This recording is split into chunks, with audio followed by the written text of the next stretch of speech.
Hello, I'm Helen Bradley. Welcome to Learn to Draw today, and today we're going to be drawing a sofa chair.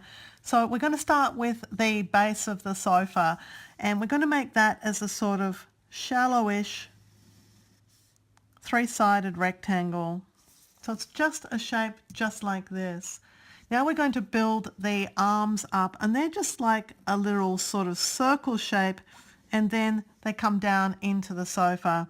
And on this side we're going to do the exact same thing, a sort of circle shape down into the sofa, and then we're just going to join them up. For the seat of the sofa, the place where you're going to sit, we're just going to draw a sort of bendy bit because I like sofas that are nice and plump. And we're going to draw some legs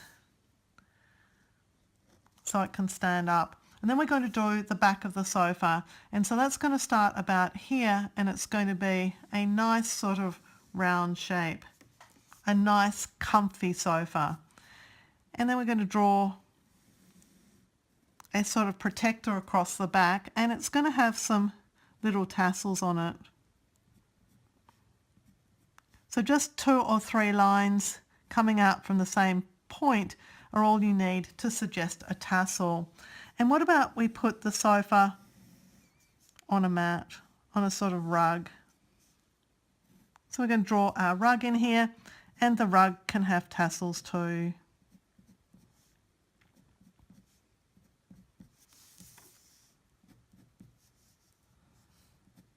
And then really, what would any sofa be if it didn't have a cat on it? So let's see how we're going to draw a cat on our sofa. You may want to protect your drawing with a piece of paper when you do this so that you don't smudge your work. We're going to draw a paw for our cat, and then up to his ear, and then across, and we'll do the second ear.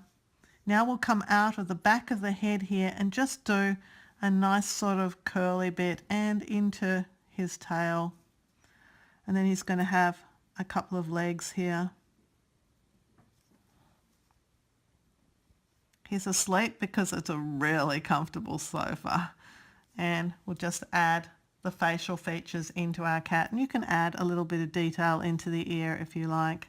So there we have a cat asleep on a sofa. It's a nice, cute little doodle to do. And of course, a drawing like this would make a wonderful card. It's going to fit perfectly on a piece of cardstock, and you could draw this for your best friend. I hope you've enjoyed learning how to draw a cat on a sofa. If you did enjoy this video, please give it a thumbs up, click to subscribe, and turn on notifications, and we'll let you know when new videos are released. Until next time, thank you for joining me here at Learn to Draw today.